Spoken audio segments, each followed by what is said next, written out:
Assalamu alaikum wa rahmatullahi wa barakatuh. Amani, rehma na baraka za Mwenyezi Mungu ziwe juu yenu ndugu watazamaji. Leo tutaongelea umuhimu wa maadili na nidhamu ya mwalimu pamoja na mzazi au mlezi katika mafanikio ya mwanafunzi.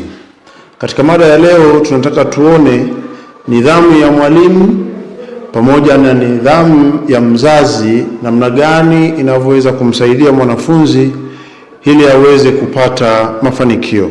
Na umuhimu huu wa maadili kwa mzazi pamoja na mwalimu tumeuweka kwa mujibu wa wanafalsafa na wataalamu wa elimu mbalimbali. Kwanza lazima ifahamike kwamba maadili na nidhamu ni msingi muhimu sana katika malezi ya mwanafunzi. Ingawa taaluma ni muhimu, lakini wataalamu wengi, wanafalsafa wengi wamekubaliana kimsingi kwamba mafanikio ya kweli ya mwanafunzi yanatokana na maadili pamoja na nidhamu. Mwanafalsafa mmoja anaitwa John Dewey 1916 aliwahi kueleza akasema, education is not preparation for life, education is life itself. Maana yake ni kwamba elimu si maandalizi ya maisha, bali elimu ni maisha yenyewe. Kwa hiyo mwanafunzi anapokuwa anasoma, anajifunza pale anaishi, sio kwamba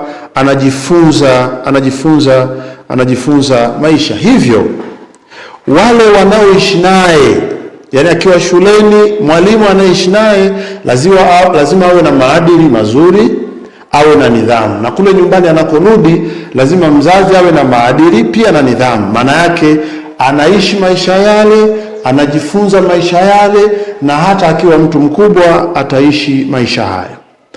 Umuhimu wa maadili pamoja na nidhamu ya mwalimu na mwanafunzi, mwalimu na mzazi katika maendeleo ya mwanafunzi. Namba moja, tunasema mwalimu na mzazi ni kioo cha tabia kwa mwanafunzi. Mwanafunzi au mtoto anapozaliwa, kioo chake cha kwanza ni nyumbani kwa wazazi wake, na kioo cha pili ni shuleni. Japo tuna jamii hapa katikati tunapopita, lakini kwa leo tunaongelea shule, mwalimu, afu tunaongelea nyumbani, mzazi. Kwa hiyo watoto huiga tabia wanazoona kwa wale wanaowalea na kuwafundisha. Usifikiri kama mzazi, usifikiri mtoto anajifunza kile unachomwambia peke yake, na kama mwalimu usifikiri mtoto anajifunza kile unachomfundisha peke yake. Kwa hakika unachosema mtoto anajifunza kidogo sana, ila unachotenda anajifunza zaidi kwa kukuona. Ndio maana tunasema watoto huiga tabia wanazoona kwa wale wanaowalea na kuwafundisha. Mwanasaikolojia mmoja wa elimu anaitwa Albert Bandura mwaka 1977 katika nadharia ya social learning theory aliwahi kusema, most human behavior is learned through observation and modeling. Hii inamaanisha kuwa watu wengi hujifunza tabia kwa kuona na kuiga. Kwa hiyo mwalimu unachokifanya, mwanafunzi anakuiga. Mzazi unachokifanya, mwanao anakuiga. Lakini mfano halisi, ikiwa mwalimu ana tabia ya kuchelewa darasani, kusema uongo, kutotimiza majukumu yake, wanafunzi wataanza kuona kuwa tabia hizo ni za kawaida. Kwa hiyo wao kuchelewa kwenye vipindi itakuwa kitu cha kawaida, kumdanganya mwalimu, kumdanganya mzazi kitakuwa ni kitu cha kawaida. Na unapoachia majukumu, umemwachia kazi, hatotimiza kwa sababu na wewe mwalimu utimizi, na wewe mzazi utimizi. Lakini tabia mbaya za mwalimu zinaweza kuathiri mwanafunzi, ni kama tulivyosema, kuchelewa darasani, Kutowaheshimu wanafunzi. Wewe mwalimu unapoacha kuwaheshimu wanafunzi, manake unamfundisha mwanafunzi wako kutowaheshimu wanafunzi na watu wengine.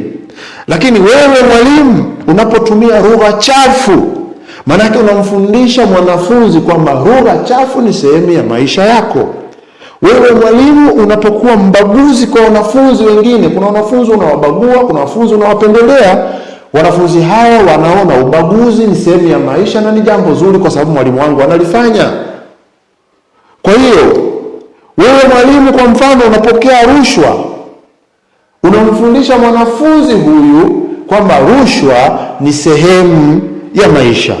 Kwa hiyo mwanafunzi anaweza kuiga tabia hizi na kuzifanya sehemu ya maisha yake. Lakini mzazi sasa, mzazi unaweza kuwa na tabia ya kugombana mbele ya watoto wako, usidhani hawajifunzi. Mzazi unakuwa na tabia ya kusema uongo mara kwa mara, unamdanganya mwanao na unadanganya watu wengine, na mwanao anajua kwamba hii si sahihi. Ujue uko unamfundisha mtoto kwamba kudanganya ni sehemu ya maisha. Mzazi unakuwa haujali elimu ya mtoto wako. Anatoka shule, uangalie homework, waulizi walimu waendelee mtoto wako, na mtoto naye anazidi kuona hii elimu haina maana. Lakini mzazi unatumia lugha chafu nyumbani. Unaongea na majirani, mtoto anakusikia. Unaongea na mumeo, mtoto anakusikia. Unaongea na mkeo, mtoto anakusikia. Unaongea na watoto wengine, mtoto anakusikia. Naye anajifunza kwamba hizi ni tabia za kawaida. Matokeo yake mtoto huona tabia hizi za mzazi, za mwalimu ni tabia za sehemu ya maisha yake na ni tabia nzuri. Madhara yake ni nini? Kwa haya ambayo wazazi wanafanya mbele ya watoto pamoja na walimu, mtoto anapoteza heshima kwa walimu na wazazi. Anaacha kuheshimu kabisa kwa sababu mambo mnayofanya ni ya hovyo. Kushindwa kujenga maadili mema. Huwezi kumjenga mtoto, unachotenda sicho unachomwambia kufanya. Lakini pia unamfanya mtoto kuiga tabia mbaya katika jamii. Kesho unalalamika, mtoto huyu mbona ana tabia mbaya? Wewe umejiona tabia zako mwalimu unazozifanya mbele ya watoto hao? Wewe mzazi, tabia zako hizo ni nzuri?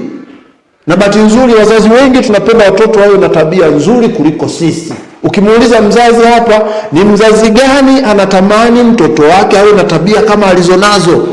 Wazazi 99.9 hatutaki, kwa sababu tunajua tabia zetu ni za hovyo. Kwa hiyo lazima utende mambo mema unayotaka mwanao awe naye ukiwa mbele yake. Nashukuru sana.